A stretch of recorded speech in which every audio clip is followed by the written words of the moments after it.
in his post right now, but we have Lagat who is still there, and of course these are the juniors who will really suffer. Wanasemaga nini wa chambilecho wahenga, ndovu wawili wakipigana nyasi wameumia pale. Right, Ruth? Well, unless I live in another Kenya, just like he's been saying, I don't see a lot of changes that have taken place as a result of the 10-point agenda. First of all, we must understand that in this country, whenever politics shifts, people come up with very beautiful terminologies and projects that are meant to excite Kenyans, whose end is never seen at all.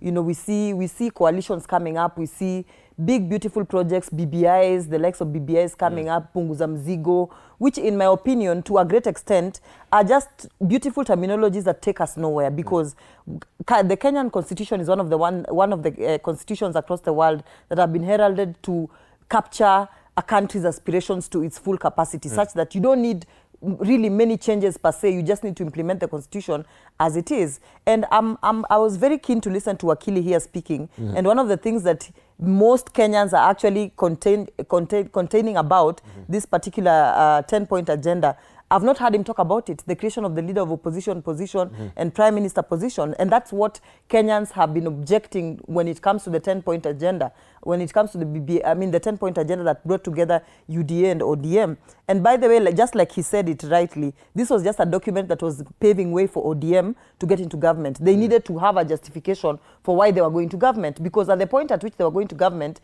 their main basis upon which they were joining this government was that, we want to stop the extrajudicial killings and the unlawful arrests following the protest of the Gen Zs. Bring down the cost of living, yes. And yet the Gen Zs themselves were not even involved in the coming up of this 10-point agenda. Were the Gen Zs joining ODM in joining government to come and prevent this big problem that the Gen Zs had? I think that's where we need to have questions asked and addressed. For example, upon the backdrop of this 10-point agenda, one of the biggest things they keep talking about is compensation of victims. Dibal, we are almost getting into the next election. Yes. We are almost having another election. Who is to say whether this government will go back to power again and compensate the victims of brutality, police brutality, and victims, families that lost their loved ones during the protests and even beyond the protests. I hear Wakili here mentioning that we no longer have police brutality, we no longer have deaths, unexplained deaths taking place, we no longer have for example, unlawful arrests, and yet we still hear of abductions, we still hear of people being unlawfully arrested, we still hear of young people who express themselves online being unlawfully arrested, or rather their arrests not being able to be explained, as in somebody disappears and the next thing you hear, they were taken to a certain police station which is not even within the jurisdiction where they live, which qualifies as an unlawful arrest. Mwabili, is he called Mabili, the one who was abducted, was abducted after the 10-point agenda came into place, or rather after the 10-point agenda was constituted. So there is really nothing much that has been done in this 10-point agenda, and it is something that is going to be stretched for such a long period of time to give them relevance, to give them a point of conversation with us, that every time they come to us, they have something to say. Otherwise, beyond the 10-point agenda, there is so much that has been listed in that 10-point agenda that by now should have been implemented that has not been implemented, meaning it is a meaningless document that is taking us nowhere.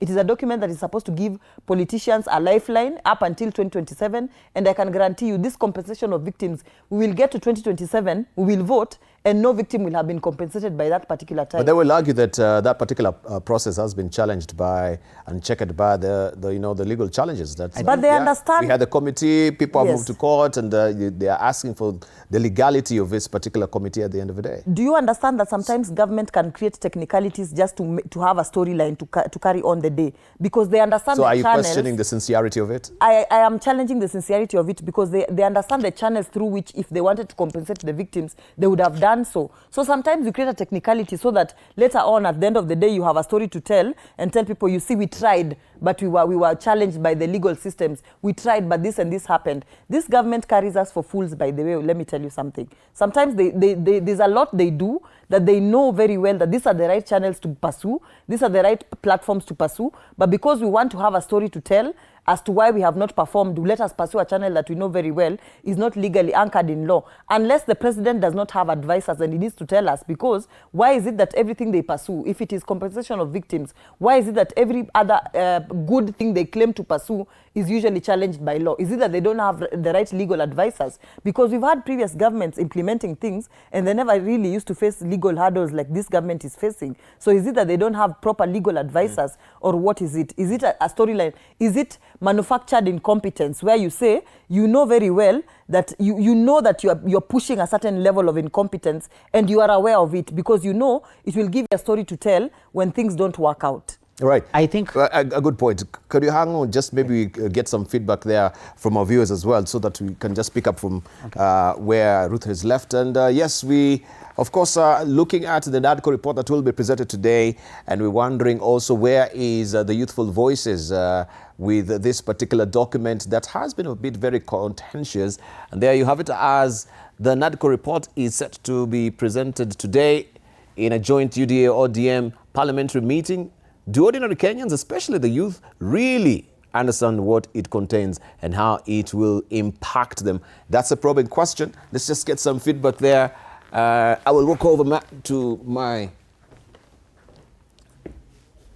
right, to my monitor there, where we have Kevin Otieno saying, Kisumu, honestly, most of us youths have not even read the NADCO report. We just hear politicians talk about it on TV. If it affects our future, they should explain it better. That's Kevin Otieno. He has no sorting idea from Kisumu what it does really contain. Mercy Wanjiku, Nairobi. To be honest, the politicians from United Democratic Alliance and Orange Democratic Movement understand it more than the citizen. Youth are busy hustling, not reading long political reports. So that should be, of course, taken cognizant of. Brian Kipto from Eldoret. What young people want to know is simple. Will this report lower the cost of living or create jobs? If not, then it's just another political document. Baseline. That is what Brian Kipto from Eldoret is saying on Facebook.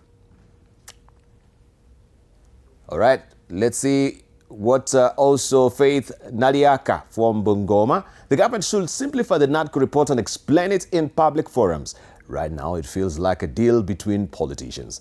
That is Naliaka from Bungoma. All right, those are comments. As you can see, people have no any intimate connection and familiarity with the document, Joshua Kipto.